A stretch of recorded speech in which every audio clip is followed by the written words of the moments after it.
Mas olha, como eu dizia aqui, se o ser humano entendesse, compreendesse o valor que a nossa alma ela tem para nosso Deus, o quão importante, o quão amados somos, o quão preciosos, e olha, infelizmente, muitos mesmo não sabem, não compreendem o valor que ele tem, mas o diabo sabe, e por isso o diabo fica revoltado, porque para ele não tem mais jeito, para ele não tem mais chance, acabou, e por isso que ele fica revoltado contra nós seres humanos, porque mesmo nós, sendo falhos, imperfeitos, mesmo às vezes, até mesmo de forma consciente, mesmo sabendo, conhecendo a verdade, às vezes a gente vacila, erra, mas basta que chegamos diante de Deus com humildade e reconhecemos, olha Pai, perdoa, eu me sujei, eu falhei, eu errei, me perdoa, me ajuda, eu não quero permanecer caído. Deus de pronto Ele perdoa, lava, purifica, dá vestes santas, e por isso o diabo fica revoltado. Por nosso caso tem jeito, foi trazido aqui um alerta muito sério, se salvo me engano na terça-feira, eu conversava, e foi feito um questionamento, disseram, olha, vocês evangélicos, as pessoas às vezes usam a expressão, vocês crentes, vocês são muito taxativos, às vezes é como se vocês fossem cobrar, gerando medo nas pessoas, são muito radicais, mas não é. Cristo, por nos amar, Ele, se você lê o Novo Testamento, Cristo falou mais do inferno do que do céu, e tem pessoas que ainda não acreditam, que existe inferno quando não existe céu. Foi ao inferno e voltou, Ele sabe o que está reservado naquele lugar para Satanás, diabo e seus demônios.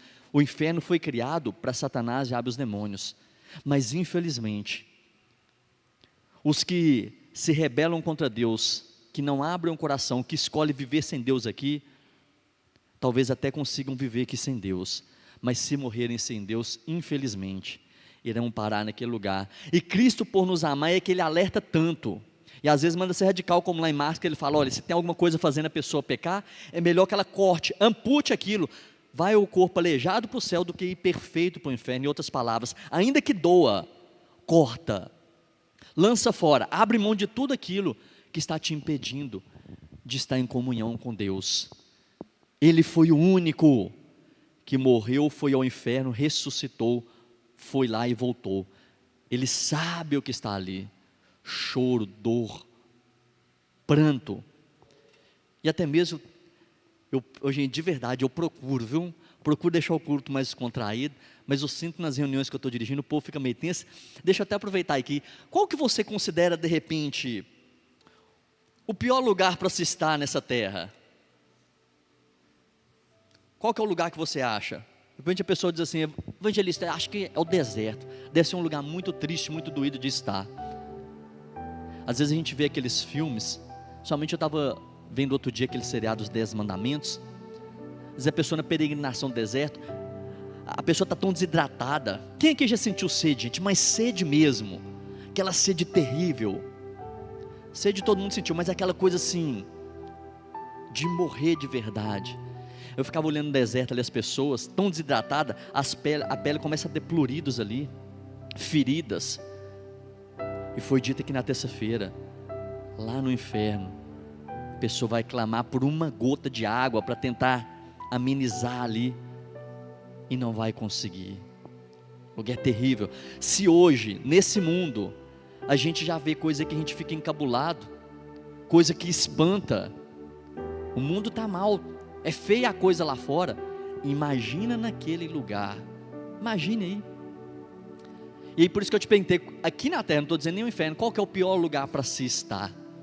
De repente a pessoa pensa assim, numa prisão, de verdade, deve ser um lugar terrível, horrendo para se estar. Outro pode dizer assim, evangelista, num palácio, lá nas Ilhas Maldivas, lá em Dubai, evangelista, está ficando doido, isso é lugar ruim de estar? Qualquer um queria estar lá. Será que é mesmo? Nós vamos ver aqui, que o pior lugar para se estar, não é um lugar físico, é uma condição interior, é um lugar de angústia. Quantas pessoas, por isso que eu fiz questão de citar aqui lugares igual Ilhas Maldivas, lugares belos, palácios. Quantas pessoas vão a esses lugares tentando fugir do lugar que se encontram de angústia, de tristeza, de dor, de aflição. Só vocês pegarem aí, quantas pessoas milionárias que conhecemos na história, que mesmo rodeado de pessoas, de bens, de riquezas, tudo que o dinheiro podia proporcionar, a angústia, a aflição era tão grande, não adiantava ir para um resort, para lugar nenhum. Elas tiraram as vidas, as próprias vidas, porque o lugar que elas se encontravam de tristeza, de angústia e dor, era terrível. Mas não é essa a vontade de Deus, que o ser humano esteja nesse lugar. E somente há um lugar onde o ser humano encontra descanso, refrigério, paz. Esse lugar não é um lugar físico. A pessoa pode estar na bonança ou pode estar na escassez. Se o Espírito Santo, como o Senhor Jesus diz, rios de água viva fluir de dentro dele, da pessoa, como aquela mulher que estava ali no poço, se receber a água da vida, a pessoa ela é saciada. E o Senhor Jesus, quando ele esteve aqui nessa terra, ele procurou orientar os discípulos. Ele chegou a dizer: olha, eu vou voltar para o Pai, eu vou morrer, eu vou me entregar, e vocês vão se angustiar por isso, mas olha, não se entristeçam, porque se eu não for, o Consolador não virá, e vocês precisam do Consolador, nós precisamos. Olha, capítulo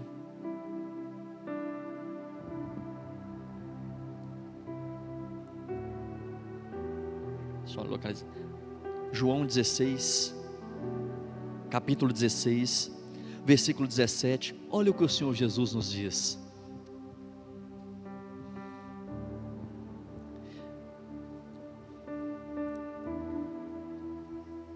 Versículo 7, todavia, digo-vos a verdade, que vos convém, ou seja, é o melhor para vocês, que eu vá, Cristo dizendo, é melhor que eu vá, que eu volte para o céu, porque se eu não for, ele diz, olha, se eu não for ali crucificado, pelos seus erros, se eu não descer ao inferno para vencer o diabo, tomar a chave da morte e do inferno, e voltar para preparar morada para vocês, o Consolador não virá a vós. Quem é o Consolador?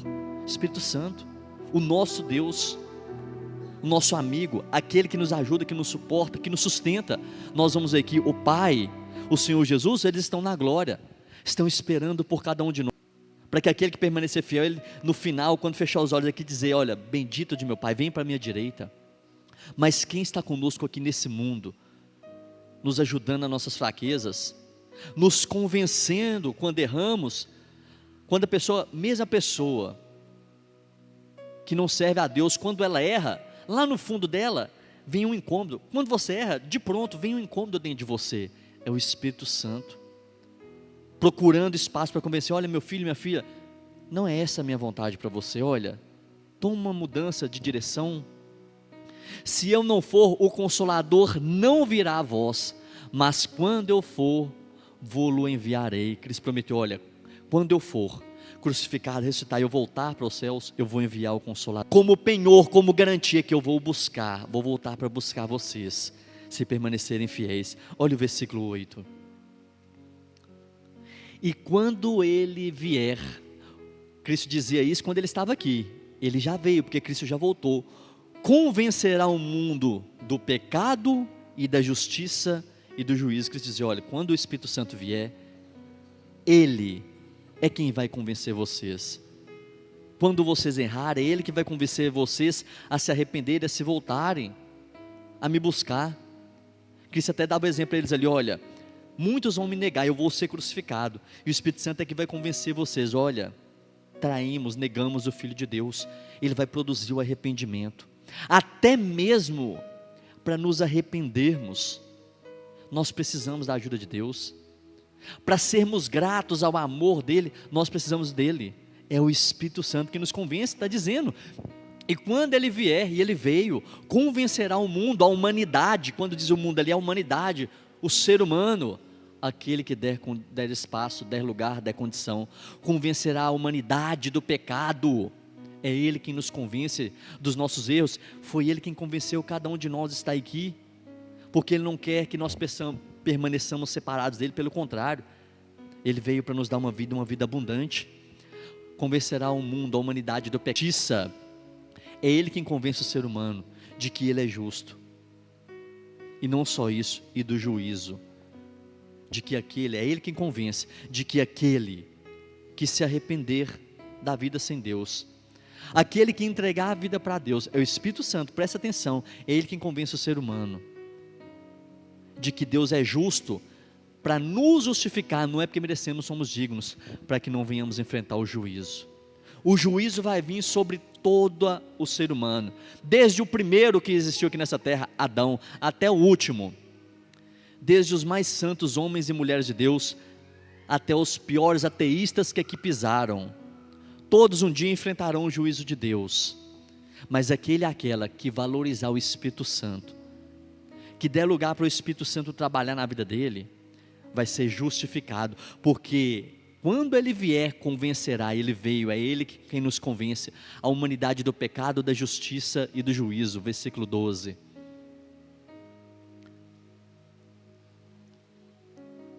Ainda tenho muito que vos dizer, que eles continuam dizendo, mas vós não podeis suportar agora. É o Espírito Santo, é quem nos ensina, é quem nos instrui todos os dias. O Espírito Santo é Deus, o Pai é Deus, o Senhor Jesus é Deus, o Espírito Santo também é Deus, são um na essência, no poder, não há discordância, no amor, na bondade, no poderio, na vontade, no querer deles, mas são pessoas distintas. O Pai teve o plano da nossa salvação, o Senhor Jesus executou o plano da nossa salvação, se entregou em nosso lugar. O Espírito Santo, Ele é o penhor, o nosso consolador, o nosso ajudador, o nosso intercessor, é Ele que nos sustenta. Por isso Cristo disse, ainda tenho muito que vos dizer, mas vós não podeis suportar agora, porque o Espírito Santo precisa nos estruturar, nos fortalecer, nos capacitar. Versículo 13, para a gente fechar, mas quando vier o Espírito de verdade, o Espírito que trabalha na verdade, na palavra de Deus, porque Ele é Deus, Ele vos guiará em toda a verdade, porque não falará de si mesmo, mas dirá tudo o que tiver ouvido, e vos anunciará o que há de vir. Coloca aí o começo novamente, para a gente fechar. Vamos focar aqui no começo do 13. Mas quando Ele vier, aquele Espírito Santo de verdade, Ele vos guiará em toda a verdade. Às vezes a pessoa é uma pessoa boa, entenda, de repente você está nos acompanhando do outro lado, está procurando se acertar na sua vida, é uma intencionada, está procurando fazer a coisa correta, e não entende. Meu Deus, eu tento, eu me esforço, mas eu não consigo, eu estou tentando largar esse vício e não consigo, eu estou tentando parar com a mentira, eu não consigo, eu estou tentando parar de enganar, eu não consigo. A pessoa que recebe o Espírito Santo, Ele guia a pessoa em toda a verdade. Se a pessoa buscar, pedir, Senhor, eu tentei do meu jeito, mas eu preciso da sua ajuda. Quando a pessoa ela convida o Espírito Santo, a pessoa de Deus, o Espírito Santo, para entrar dentro da vida dela, a Bíblia diz que o poder de Deus, ele se aperfeiçoa na nossa fraqueza. Aonde haver fraqueza, a pessoa passa a ter força. A pessoa que não conseguia largar a mentira, agora ela vai ser dirigida pelo Espírito Santo em toda a verdade. Ela vai ser uma pessoa verdadeira. A pessoa que estava no vício, estava dominada pelo vício, tinha aquele desejo, aquela coisa de abandonar o vício e não tinha força.